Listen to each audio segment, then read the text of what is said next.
make my body go, make our bodies higher and higher. Olá, pessoal do sexto ano, tudo bom com vocês? Hoje nós vamos trabalhar em História, tá? A continuação do capítulo 10, que fala sobre o Império Bizantino, tá? Na aula passada nós falamos um pouco sobre o Justiniano, que foi o principal imperador dessa época, tá? Do Império Bizantino. E aí o que acontece? Ele acaba promovendo uma série de obras políticas, militares e religiosas, e na tentativa de unir o povo do Império Romano do Oriente, ou seja, do Império Bizantino, tá? E nós já sabemos aí que a religião naquela região, naquela época, era o cristianismo, tá? E ele juntou justamente com o idioma grego, que era o idioma da cidade de Bizâncio, antes de se tornar Constantinopla, tá bom? Então, por conta dessas obras, ele ficou conhecido aí, tá? Além disso, ele cria o Corpus Juris Civilis, que é a noção de direito, tá? Direito civil, direito militar também, muitas das vezes aqui no território bizantino. E além disso, o seu governo, tá? Ficou marcado pela construção de várias igrejas, tá? E igrejas cristãs, sendo a principal a Basílica de Santa Sofia, tá? Quando a gente fala da arquitetura, a gente sempre fala dessas grandes construções, tá bom? A Basílica de Santa Sofia, ela era justamente essa grande e imponente igreja, tá? Ele determinou a organização, tá, de leis romanas nesse momento aqui, tá? Ou seja, o código de leis do Império Bizantino era justamente o código romano, tá? Baseado no que aconteceu em Roma, uma coisa que a gente viu aí na última aula, tá bom? E aí foi criado o chamado Corpus Juris Civilis, tá? Ou Corpo de Direito Civil, que foi organizado, como vocês estão vendo aí no quadro, tá? Em 4 seções. O Codex Justinianus, tá? Que são as leis imperiais desde o século II até o início do reinado de Justiniano, tá? Instituciones, que é orientações aos estudantes de direito. O Digesto ou Pandeta, que eram as principais decisões dos juristas romanos, com base na interpretação das leis, tá? E o Novelo, que são as leis criadas, as novas leis criadas durante o governo de Justiniano. Todas, repito para vocês, baseadas no Código Justiniano, tá bom? Então, veja bem, pessoal, a gente vai trabalhar essa parte aqui do direito, das construções, das grandes obras que se teve nesse momento. Essa é a Basílica de Santa Sofia, que eu menciono para vocês, que era a maior construção do Império Bizantino dessa época, tá? Esse é o interior, vocês vão ver aí, da Basílica de Santa Sofia. Quando se fala em arte, tá, a gente sempre vai falar justamente da arte bizantina baseada nos mosaicos, né? Para quem não se lembra dos mosaicos, era justamente a arte daquelas pedrinhas coloridas que, juntando, montando, você forma um grande desenho, tá? E no interior da Basílica de Santa Sofia, o que predomina era esse tipo de arte, tá? Com os detalhes aí em ouro também, tá bom? E aí, galera, quando se fala em arte, como eu falei para vocês, você fala que o Império Bizantino foi marcado pelos mosaicos religiosos, tá? Qual era a função, além da ornamentação, pessoal? Era justamente a educação religiosa. A maioria da população não sabia ler nem escrever, como acontecia muito no mundo antigo, até no Império Romano do Ocidente, antes deles serem invadidos. Então, para ensinar, o uso das figuras, dos quadros, foram muito importantes, e principalmente quando se fala em educação religiosa, tá? Essas pinturas que vocês estão vendo aí, da Virgem Maria e de Jesus, é pintura bizantina, tá? Pintura do Império Romano do Oriente, baseada em mosaicos, tá? Se a gente for dar um zoom aí nessas imagens, vocês vão perceber que são pinturas feitas a partir de pedras coloridas, né? Montadas aí de forma uma grande figura, tá bom? E aí, galera, quando se fala em igreja bizantina, que tem aí na página 24, é do Império Romano do Oriente. Como foi que ela se formou e por que ela se separou da igreja de Roma? É o que nós vamos ver agora aqui com vocês, tá? Aí, características básicas que nós temos aí, pessoal, aí na página 25, mais ou menos.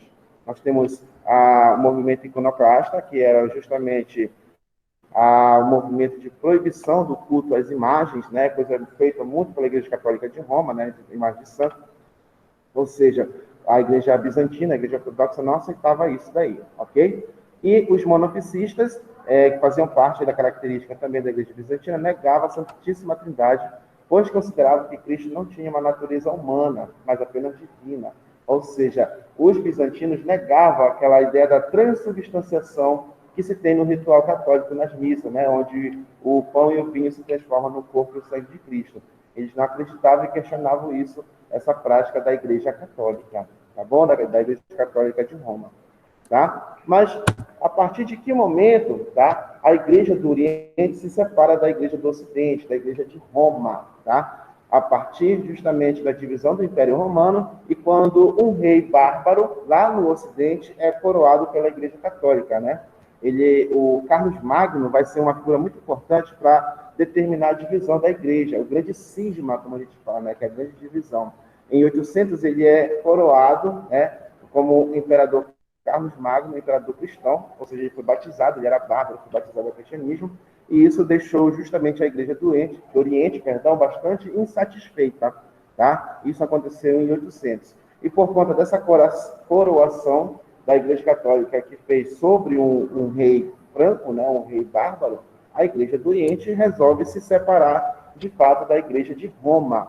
E aí acontece o grande cisma do Oriente, ou como está na página 25 de vocês, o grande cisma religioso em 1054, que divide a Igreja Católica do Ocidente, com sede em Roma, da Igreja Ortodoxa, com sede lá em Constantinopla. Olha aí, então a partir daí você tem a primeira grande divisão da Igreja Católica, entre Igreja Católica Apostólica Romana e a Igreja Católica também, só que ela é apostólica ortodoxa, e essa é a Igreja do Oriente. Tudo bem aí?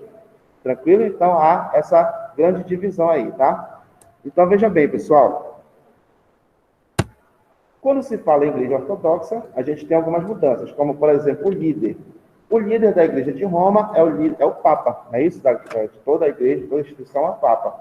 Já na Igreja do Oriente, na Igreja Ortodoxa, é o Patriarca.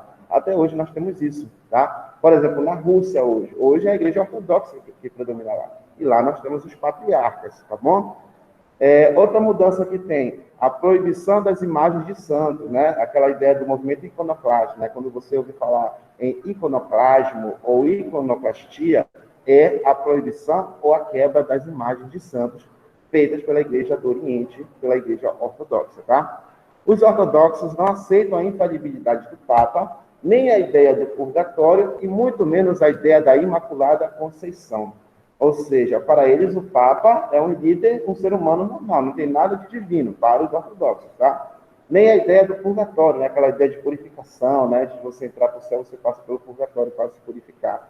Coisa que é a prática da Igreja Católica de Roma, tá? E muito menos a ideia da Imaculada Conceição, que é justamente a ideia de que Virgem Maria teria vivido sem pecado e concebido sem pecado, coisa que é ensinada também pela Igreja de Roma até hoje, né? Até hoje nas missas ensina-se isso também.